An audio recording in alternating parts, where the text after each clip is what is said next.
할렐루야.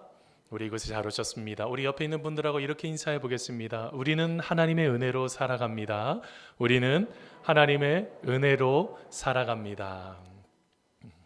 약간 비껴 있어서 고개를 조금 뒤로 돌리셔야 돼요. 한 번 더 인사하겠습니다. 함께하니 행복합니다. 같이 인사하겠습니다. 함께하니 행복합니다.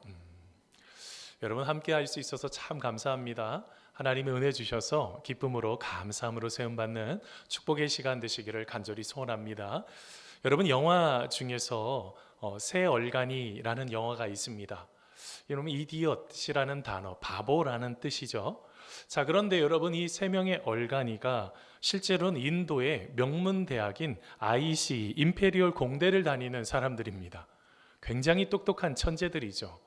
자, 그런데 여러분 이 세 얼간이들이요 아주 여러 가지 모양으로 참 나타나는 특징들이 있습니다.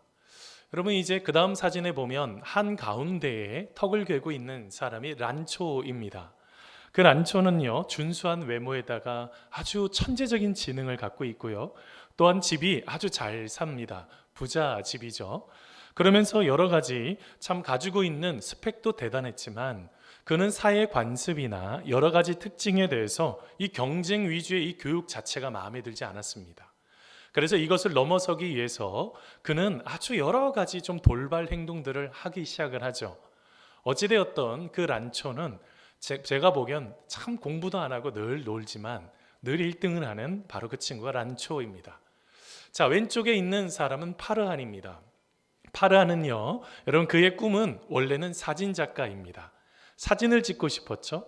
근데 아버지가요 공대에 들어가라고 하니 최고의 명문대 그 공대를 그렇게 공부해서 들어가는 사람이었습니다.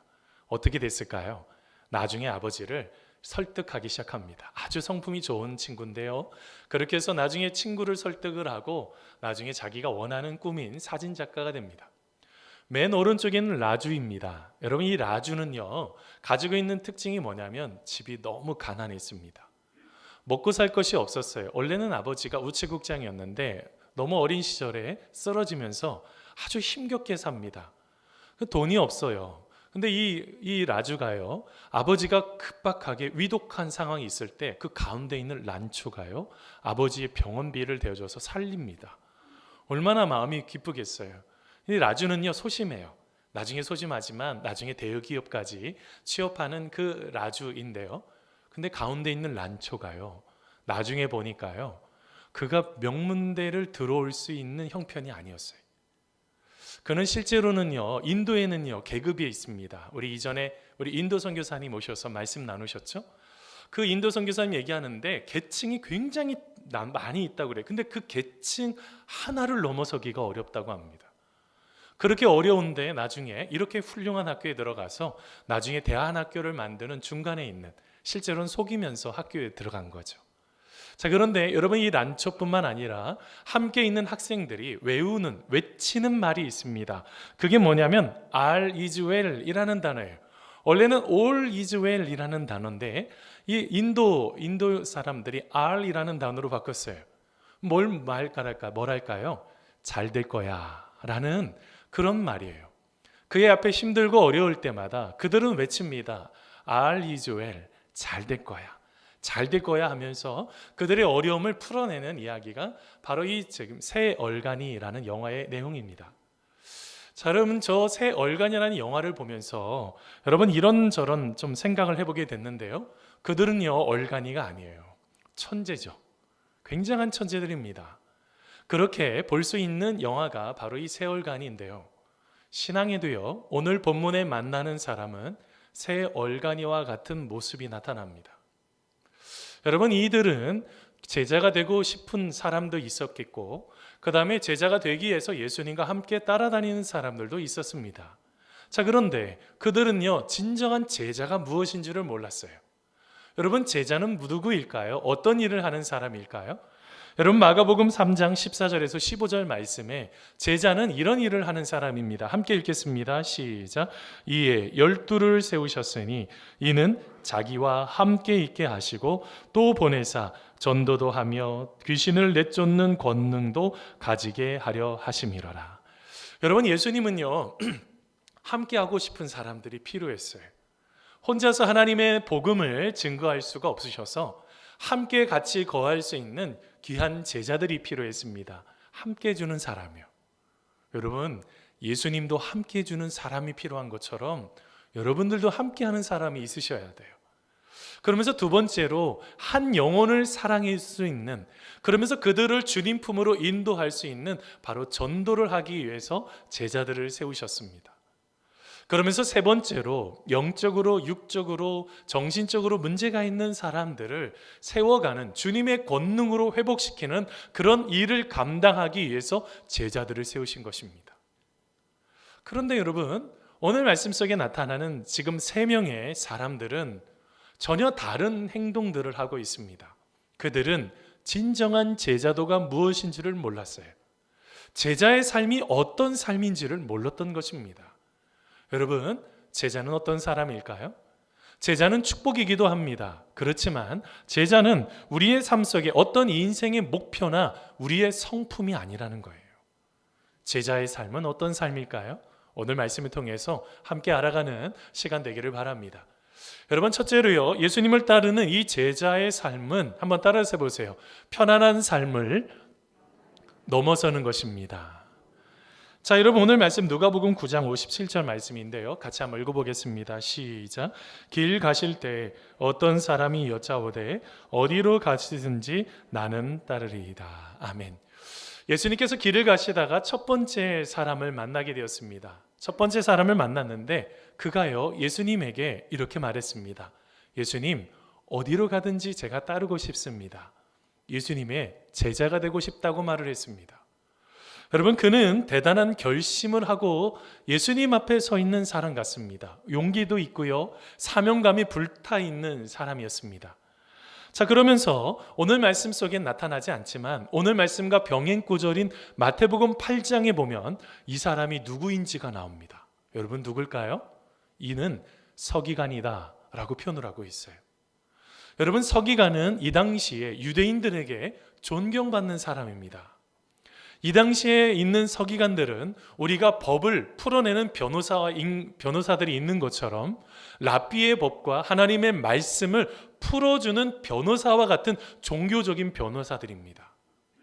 이 서기관들은요, 그냥 세워지는 것이 아닙니다. 이 유대 당국에 의해서 공식적으로 임명이 됐어야 되고, 그들은 고도의 교육을 받았어야지 되고, 더 나아가서 그들은 유대 제도에 충실했던 사람들입니다. 그러니까 일반적인 서기관들은 예수님을 싫어했다고요. 왜냐하면 유대 제도를 잘 따라가려고 하고 이것을 지키려고 하는 사람이 서기관인데, 예수님은 그 당시에 조금 다른 모습이 나타나니 많은 사람들이, 서기관들이 실제로는 예수님을 싫어했습니다. 그런데 오늘 말씀에 만나는 서기관은요, 예수님을 따라다니고 싶다는 거예요. 얼마나 귀합니까? 그런데 예수님께서 그때 이런 말씀을 하십니다. 누가복음 9장 58절, 그 다음 절인데요, 우리 같이 한번 읽어보겠습니다. 시작. 예수께서 이르시되 여우도 굴이 있고 공중의 새도 집이 있으되 인자는 머리 둘 곳이 없도다 하시고. 여러분, 오늘 말씀에 예수님은 그 첫 번째 만나는 사람의 마음을 보셨습니다. 그의 마음에 어떤 마음이 있었을까요? 편안한 삶을 추구하려고 하는 마음이 있었어요. 그러면서 예수님은 그게 아니야, 나를 따르려면 그렇게 편안한 삶을 추구하는 것이 진정한 제자가 아니야 라고 가르치시면서 비유를 듭니다. 그 비유가 뭘까요? 여우하고 그 다음에 공중에 나는 새, 두 가지 비유를 듭니다.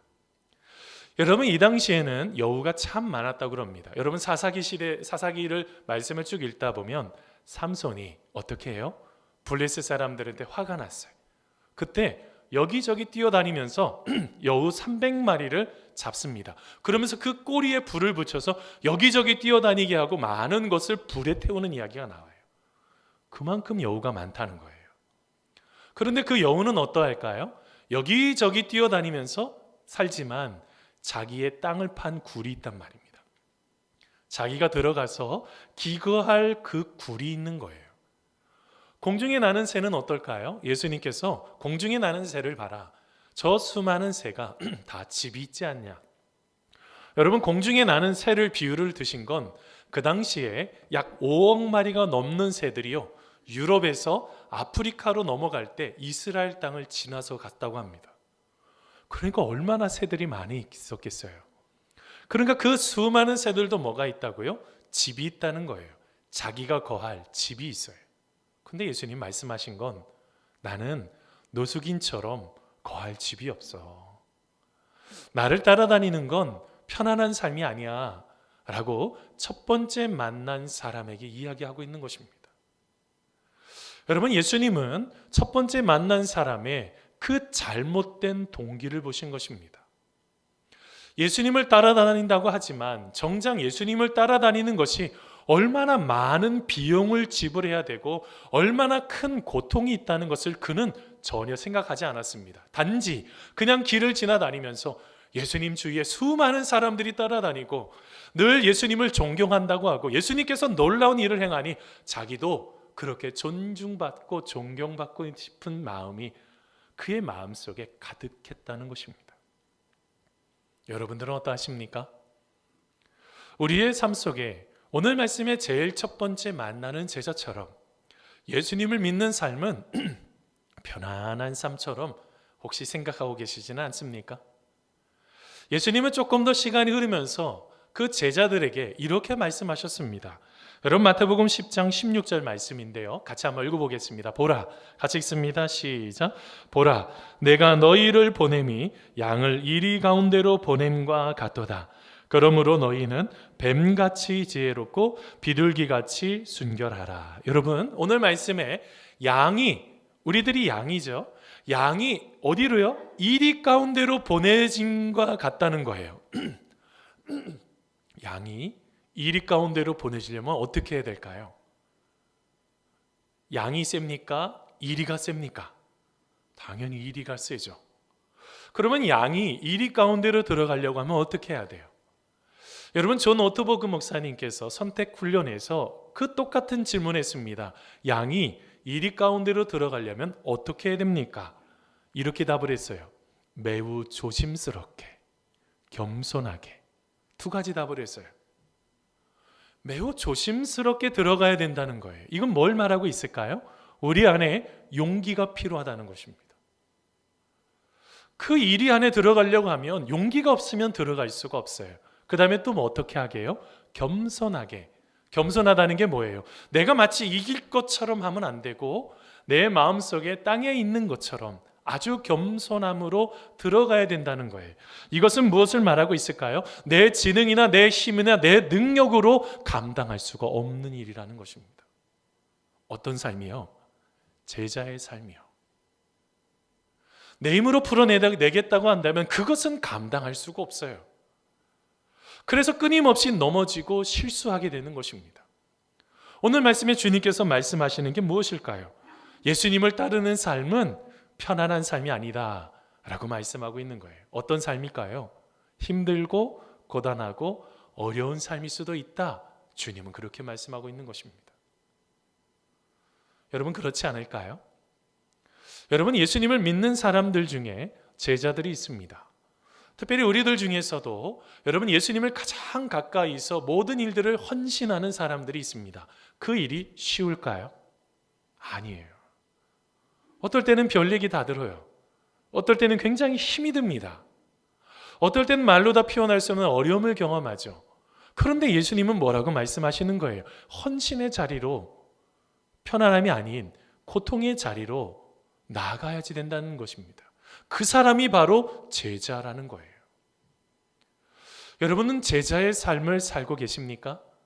아니면 편안한 삶 속에 그냥 우리의 삶을 막연하게 행복함 속에 그냥 내던지고 계시는가요?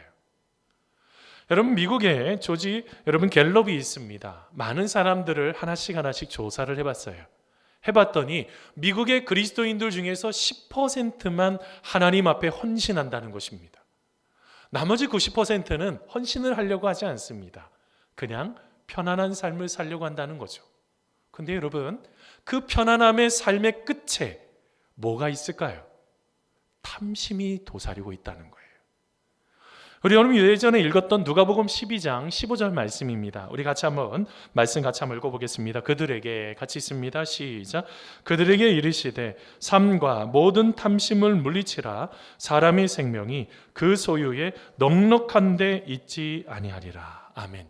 여러분, 넉넉하다는 게 뭡니까? 흘러넘친다는 개념입니다. 우리가 무엇인가를 소유하는 데 있어서 흘러넘치도록 무엇인가를 가지려고 할 때 무엇을 놓쳐버렸을까요? 내면의 평안함, 나의 존재의 평안함을 놓쳐버리는 것입니다. 그러다 보니 어떻게 될까요? 우리 주님께서 우리를 만나주시고 은혜 베푸시는 그 은혜들을 놓쳐버리니 정작 가장 소중한 것들을 놓쳐버리게 되는 것입니다. 성도 여러분, 우리가 제자의 삶을 산다는 건 좁은 길을 걷는 것이고 험악한 길을 걷는 것과 똑같습니다. 그렇지만 그 길을 걷는 그 길의 끝에 누가 계실까요? 우리 주님이 계시는 거예요. 지금 힘들고 어렵다고 할지라도, 나의 삶 속에 고통이 다가온다고 할지라도, 나의 삶 속에 그거 다 내려놓고 무리처럼 편안한 삶을 추구하는 것이 아니라 우리의 삶 속에 하나님이 어디를 보고 계시는지, 하나님이 어떤 길을 걸어가고 계시는지 우리가 그것을 따라가는 사람이 바로 제자라는 것입니다. 사랑하는 성도 여러분, 나의 편안함을 선택하는 것이 아니라 우리의 십자가를 지고 주님을 따라 나서는 진정한 제자가 되시기를 간절히 소원합니다. 여러분, 두 번째로요, 여러분, 제자의 삶은 어떤 삶일까요? 제자의 삶은요, 우리의 모든 책임보다 크다는 것입니다. 여러분, 누가복음 오늘 9장 59절 말씀 우리 같이 한번 읽어보도록 하겠습니다. 같이 읽겠습니다. 시작. 또 다른 사람에게 나를 따르라 하시니 그가 이르되 나로 먼저 가서 내 아버지를 장사하게 허락하옵소서. 아멘. 여러분, 예수님은 지금 두 번째 사람을 만납니다. 그러면서 그에게 초청을 합니다. 나를 따르라. 여러분, 만일 이 두 번째 사람이 예수님을 따르기 시작을 했으면 13번째 제자가 될 수가 있었습니다. 자, 그런데 그 초청에 그분은 어떻게 했습니까? 거부합니다. 그러면서 이렇게 말을 했습니다. 예수님, 내가 내 아버지를 장사하고 따르겠습니다 라고 말을 합니다. 근데 여러분, 여기에 그는 무엇이라고 대답을 한 것입니까? 예수님, 제가 우선순위가 있어요. 제가 예수님보다 더 먼저 해야 될 것이 있으니까 조금만 기다려 주시겠습니까? 라고 말한 거예요. 근데 여러분, 여기에 오늘 말씀에 조금 아이러니합니다. 내 아버지가 만일 돌아가셨다고 한다면 지금 이 당시에는 이 상황이 좀 말이 되지 않는 상황인데, 여러분, 만일 누군가가 돌아가셨다고 한다면 바로 그날 매장을 합니다. 그 뒤에까지 두지를 않아요. 자기의 굴 안에, 가족묘에 모든 사람을 매장하게 되어 있습니다. 그러면서 30일 동안 애곡을 하는 것입니다. 슬퍼하는 거죠. 함께 그 슬픔을 나누면서 가족들이 슬퍼하는 시간을 보내야 되는 사람인데, 아버지가 돌아가셨다고 한다면 이렇게 예수님을 만나러 와서는 안 돼요. 자기가 함께 가족들과 애곡하고 슬퍼하고 있어야 되는 거죠. 근데 여러분, 이 당시에 여러분 중군동 지역에 나로 아버지를 장사하게 하소서라는 그 뜻은 이런 뜻이 있었다고 그럽니다. 그 당시 아버지는 아직 돌아가지 않았는데 아버지가 가지고 있는 재산이 있잖아요. 유산을 내가 잘 보존하고, 그리고 아버지가 돌아가셨을 때 어떻게 하는 거예요? 그 장사를 잘 치러주는 것이 바로 유대인의 영광이었다고 그럽니다. 자, 그러면 예수님께서 너는 나를 따르라, 지금 13번째 제자가 되는 기회를 주셨는데 그는 뭘 하고 있어요? 시간을 벌고 있는 거예요. 예수님, 좀 기다려주세요. 그것도 조금이 아닙니다. 언제 돌아가실지 모르잖아요. 긴 시간을 달라고 하면서 뭘 하고 있어요? 자기의 인생에 핑계를 대고 있는 것입니다. 여러분, 그러할 때 예수님은 뭐라고 말씀하십니까? 여러분, 오늘 말씀 여러분 쭉 한번 읽어보겠는데 누가복음 9장 60절 말씀입니다. 우리 같이 한번 읽어보겠습니다. 이르시되, 시작. 이르시되 죽은 자들을 장사하게 하고 너는 가서 하나님의 나라를 전파라 하시고. 여러분, 오늘 말씀을 잘 보셔야 됩니다. 신학자 아처는요, 요 맨 앞에 이르시되 죽은 자들은 누구냐면 영적으로 죽은 자들이에요. 아직 예수님을 만나지 못하고 하나님을 알지 못하는 그런 죽은 자들로 자기의 죽은 자들, 실제로 육체적으로 죽은 자들이 있잖아요. 돌아가신 분들이요. 그런 분들을 장사하게 하라 라고 말씀하고 계시는 거예요. 여러분, 이 말은 무슨 말입니까? 남은 가족이 있지 않니? 그 사람이 장세를 지내도 돼. 너는 나와 함께 나의 진정한 제자가 되었으면 좋겠어 라고 예수님께서 말씀하시는 것입니다. 여러분, 여기에서 예수님은 부모님의 장래의 중요성이나 가족을 돌보지 말라는 말씀이 아닙니다. 그것보다 무엇이 더 중요하다는 거예요. 지금 하나님의 나라를 세워가는 것이 너무 시급하다는 거예요. 너무 중요한데 뭘 하고 있어요? 자기의 삶의 우선순위를 두면서 정작 하나님의 나라를 세우지 못하는 연약함을 주님께서 질타하고 있는 것입니다. 자, 그러면 여러분, 우리는 어떠한가요? 우리는 예수님께서 원하시는 그 우선순위를 온전하게 드리고 계신가요? 하지만 주님, 저는 아이들이 조금 어립니다. 이 아이들이 좀 자라글랑 제가 봉사할게요.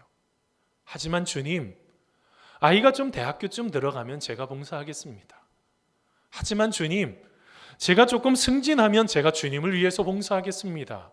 하지만 주님, 제가 조금 더 집값을 먼저 다 갚고 하겠습니다. 하지만 주님, 주님이 원하시는 것보다 제가 원하는 것 먼저 하고 하겠습니다. 주님은 그에게 제자가 될 수 있는 기회를 주셨음에도 우리는 이렇게 우선순위를 앞세우면서 주님의 제자가 되지 않으려고 합니다. 여러분, 여기에서는 어떤 문제가 하나가 생깁니다. 바로 이 부분에 대해서 예수님이 이렇게 말씀하셨습니다. 마태복음 10장 37절 말씀입니다. 같이 한번 읽어보겠습니다. 시작. 아버지나 어머니를 나보다 더 사랑하는 자는 내게 합당하지 아니하고 아들이나 딸을 나보다 더 사랑하는 자도 내게 합당하지 아니하며. 아멘. 여러분, 오늘 말씀을 가족을 사랑하지 말라는 이야기로 듣지 않고 있는 것은 저는 압니다. 오늘 말씀 말하고 있는 게 뭘까요? 예수님보다 가족을 더 우선시하다가 뭐가 된 거예요? 악한 사탄 마귀가 틈을 타서 그것을 우상을 만들어 버리는 것입니다. 이리저리 타협을 하면서 내가 가장 우선시해야 되는 예수님의 뜻이 아니라 내가 원하는 것, 내가 기뻐하는 것, 그것을 따라가다가 정작 어떻게 하는 것입니까? 가족을 핑계대면서 나만의 왕국을 만들어가는 것입니다. 하나님의 나라를 세워가지 못하고 가장 예수님께서 원하시는 것을 우선순위로 세우지 못하고 나만의 왕국을 세우면서 함께 있는 사람들과 좋은 관계를 맺고 좋은 네트워크를 통해서 우정을 쌓고 싸우고 그 다음에 나중에 나 자신의 어떤 부귀의 영달과 생각하고 있는 모든 것들을 얻으려고 하는 바로 그 모습. 사랑하는 성도 여러분, 예수님은 여러분에게 질문하고 있습니다. 네가 생각하기에 내가 먼저냐? 아니면 누가 다른 것들이 먼저냐? 여러분, 우리는 끊임없이 이 우선순위에 대한 싸움이 일어납니다. 근데 여러분 알고 계세요? 하나님의 나라를 세운다는 건, 제자가 된다는 건 대가를 치르는 삶입니다. 내가 대가를 치르지만 여러분, 그것으로 끝나버리지 않습니다. 우리 주님은 우리의 삶 속에 놀랍도록 펼쳐주시는 그 모든 것들이 있습니다. 여러분, 지금 기도의 원그리기 책을 한참 읽고 계시죠? 하나님은요, 우리의 삶보다 크신 분이십니다. 내가 생각했던 것보다 더 크신 분이세요. 하나님을 작게 생각하고 내가 하려고 하니 여러분 안 되는 거 아니겠어요? 우선순위를 헷갈리신 것입니다. 사랑하는 성도 여러분, 진정한 제자는 예수님을 가장 앞세우는 사람입니다. 우리가 그것을 기억하며 우리가 진정한 제자가 되는 우리가 되기를 간절히 소원합니다. 여러분, 세 번째, 만나는 사람은 어떤 사람일까요? 여러분, 이 세 번째 사람을 통해서 볼 수 있는 건 예수님을 따라 사는 삶은 어떤 다른 소망보다 가장 큰 것이라는 것입니다.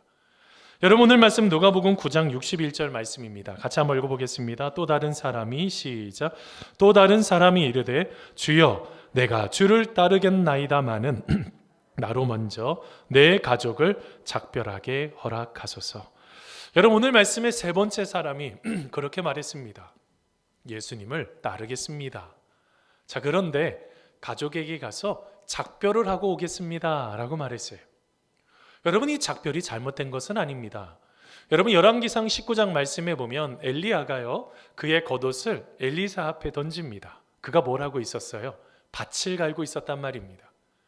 그는 아주 열심히 성실히 일을 하고 있었는데 이제 그가 선지자가 되는 사역을 엘리야가 이제 엘리사로 던져주는, 이제 맡기게 되는 그런 순간이었습니다. 그가 그때 뭐라고 말했는지 아십니까? 엘리야님, 제가 아버지와 어머니에게 가서 인사하고 제가 돌아오겠습니다. 그렇게 하고 난 후에 엘리야가 허락을 하죠.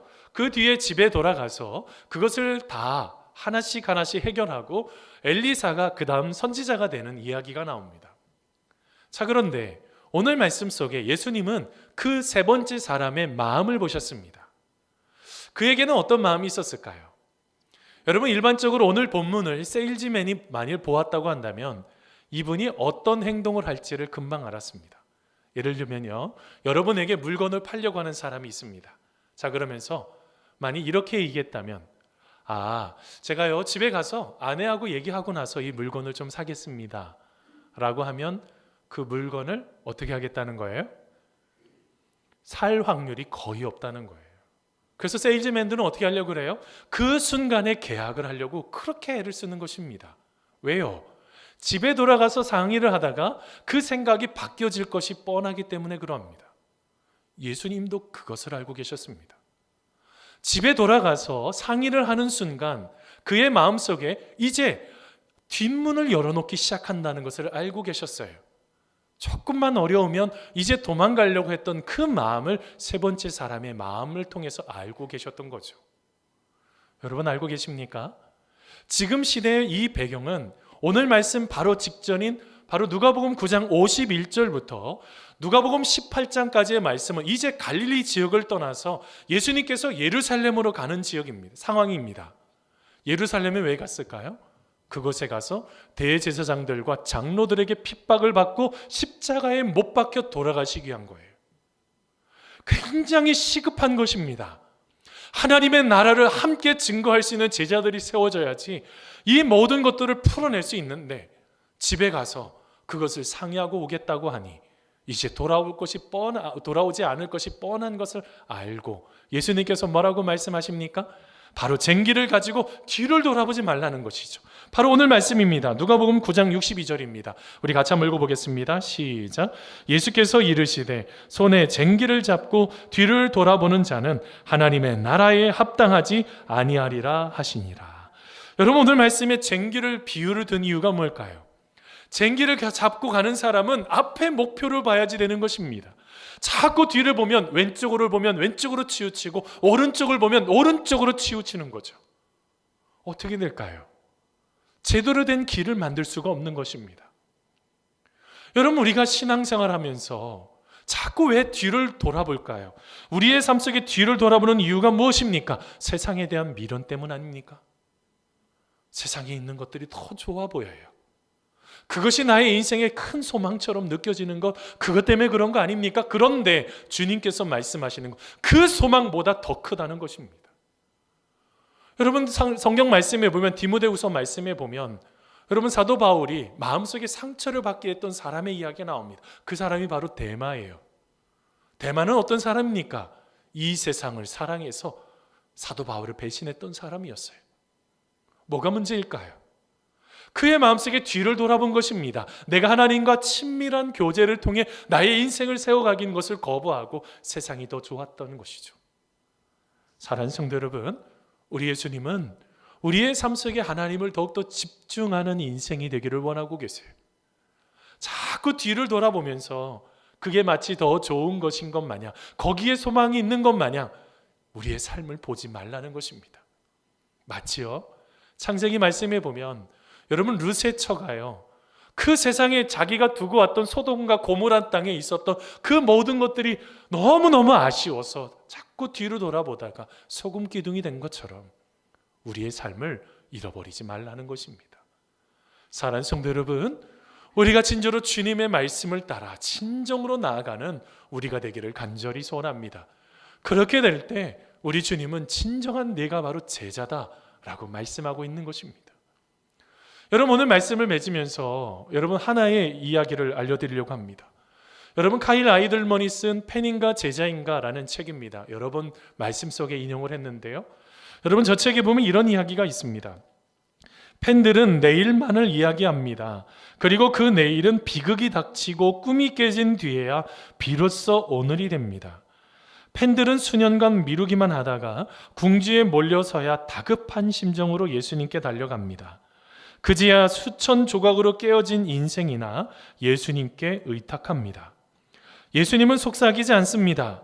그분은 우리가 내일의 땅에서 하나라도 더 잃기 전에 구해내기 위해 나를 따르라 라고 힘껏 외치고 계십니다 라고 말씀하고 계세요. 내일 하나라도 더 잃기 전에 주님의 음성을 듣고 나를 따르라고 부르시는 그 주님의 음성을 따라가게 될 때 우리의 삶이 세워진다는 것입니다. 사랑하는 성도 여러분, 예수님의 초대장의 유효기간은 오늘뿐입니다. 오늘입니다. 성령의 사전에 내일은 없습니다. 내일 누군가를 섬기겠습니다. 내일 누군가를 사랑하겠습니다. 내일 무엇인가를 하겠습니다. 그것은 어디에도 없습니다. 그거는 반쪽짜리 헌신입니다. 하나님께서 우리 성도님들에게 많은 부분들을 깨우쳐 주십니다. 그 많은 부분들을 깨우친 것, 그것을 행함으로 우리의 하나님께서 주시는 맡겨진 그 일들을 온전하게 감당할 수가 있다는 것입니다. 사랑하는 성도 여러분, 기왕 우리가 예수님을 믿는다고 한다면 무리가 되지 말고 제자가 되기를 간절히 소원합니다. 예수님이 원하시는 삶, 예수님이 기뻐하시는 삶 여러분 잘 알고 계십니다. 그거 알고 있지 말고 행하십시오. 오늘 하루 그것을 실천하십시오. 그러할 때 하나님께서 우리의 삶 속에 내가 바로 13번째 제자구나 라고 말씀하시는 하나님의 음성, 하나님의 놀라우신 사랑을 우리가 경험하게 될 줄 믿습니다.